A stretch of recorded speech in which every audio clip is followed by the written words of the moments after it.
everybody, and welcome back to another episode of International Business with Nicole. In my last video, I mentioned that I would be answering questions today. So we received one question from Chesh Business asking, how have factors of your daily life been impacted by globalization? That's a great question. So in order to answer that question, today I'm going to be taking you through what I do in a day and how globalization has impacted my everyday actions.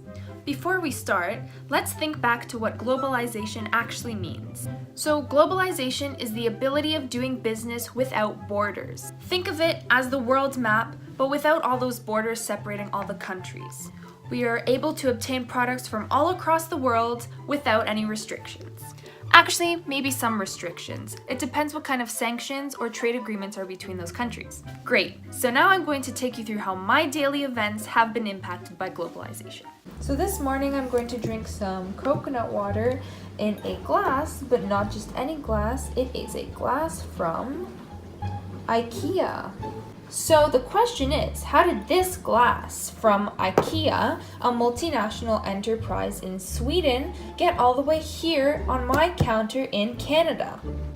So alongside the rise of globalization came the need to impose trade agreements between countries in order to still allow free trade, but also to set out some rules between countries about tariffs and things like health and safety standards. This is a glass made in France, but it comes from IKEA's Swedish multinational enterprise, as I said. So thanks to CETA, the Canadian-European Union Comprehensive Economic Trade Agreement, I was able to obtain this glass from Sweden, which is made in France, at an affordable price. CETA allows for 98% of European Union tariff lines to be duty-free. So after eating breakfast, I'm going to make a to-do list with my Japanese pens that I got from a Japanese store in Toronto. Again, the want for Canada to be trading with Pacific countries came with the need of imposing a trade agreement. The Comprehensive Progressive Agreement for Trans-Pacific Partnership, or CPP-TPP, allowed me to obtain these Muji pens in a store locally for an affordable price. This trade agreement allows for free trade between Canada, Chile, Mexico, New Zealand, Australia, Brunei, Singapore, and Japan. Earlier this week, I stopped by a computer shop which is called Tech Alley to see what was wrong with my computer, and they accept Bitcoin. Since globalization introduced the idea of borders no more, it also came with the need to create a currency without borders. So here comes Bitcoin, the universal currency of the world. Bitcoin, accepted everywhere, maybe even in space. So first I have to check some things on my laptop before I go and run some errands.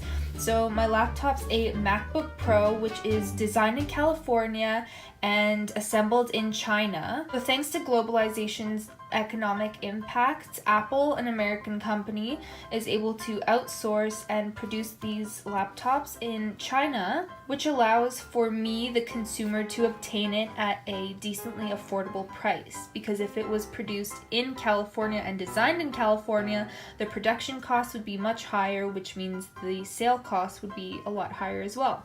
I decided today I'm going to wear my Coccinella bag from Italy, which I ordered online. And thanks to the influence of globalization on politics, the euro was directly exchanged for me to Canadian dollars on the website. So that was convenient for me. Today I'm going to be putting on my Nike Huaraches for the day, and most Nike factories are found in China and other Asian countries, and due to the high demand of these shoes, they need to make a lot of them at a cheap price, which includes the price of energy, so most factories use coal. And as you may know, coal pollutes the air, but it is the cheapest energy source, so that's why they can maintain the low and affordable prices of Nike, which means globalization has impacted the environment in a negative way. So this morning I noticed on the coffee bag it says fair trade, and this is a very important symbol to look for because with the rise of globalization came the need for multinational enterprise to outsource and get their products cheaper with cheap labor in other countries. This fair trade symbol ensures that some of the profits from this product are going back to the country of production, not just to the rich company that they're working for. Okay, so now we have to go get some gas for the car, which made me think, Since one of Canada's top exports is oil from Alberta, we need a way to get it to other countries, so we use pipelines. And sometimes underwater pipelines, which poses an environmental risk, because if these pipelines were to burst, it would spill out onto the land, in the water, causing damage to animals' habitats. It could kill off animals, and it would just generally have a really bad impact on the surrounding environment, which could also lead to long-term environmental impacts in the area, because if there's constantly oil spills going on in that area, it may cause long-term pollution in the water, since the water will be saturated with that oil over a long period of time, causing long-term habitat damage, extinction of species, and so on. So here I am getting into a Honda, which is a Japanese car, and globalization introduced the want for more international cars with newer technologies. Therefore, automotive trade agreements had to come into play, such as the one between Canada, US, and Japan. Speaking of Japan, I went to a sushi place in the mall for lunch, and this is an example of globalization's impact on culture and society, because sushi is a typical sit-down delicacy in Japan, and it has been westernized to be a takeout food here in North America. Currency exchange businesses have been established in order to ease the exchange of currency and also make it more accessible to consumers. Since globalization allows for business without borders, it also comes with the need for money without borders. We're back on my laptop, and I have to do a couple things before I go to bed. So first, I'm going to WhatsApp my aunt. I'm going to video call her. She lives in Italy. Since globalization allowed for collaboration between countries to create WhatsApp and make it available to all countries, I'm now able to contact my aunt from across the world. I'm just browsing a Korean makeup website to get a product for my friend for her birthday, and I noticed there's a Holly Pop double eyelid liner. This is apparently meant for Asian eyes to make them look like they have a double eyelid, which is an example of westernization. This is due to globalization's impact on culture and society, trying to make everyone look the same, loss of identity, merging cultures together, and westernization. Also notice that the eyebrow tints and the eyebrow pencils come in lighter brown colors, so this is also marketed towards Western customers because of the lighter hair tones, not only black hair.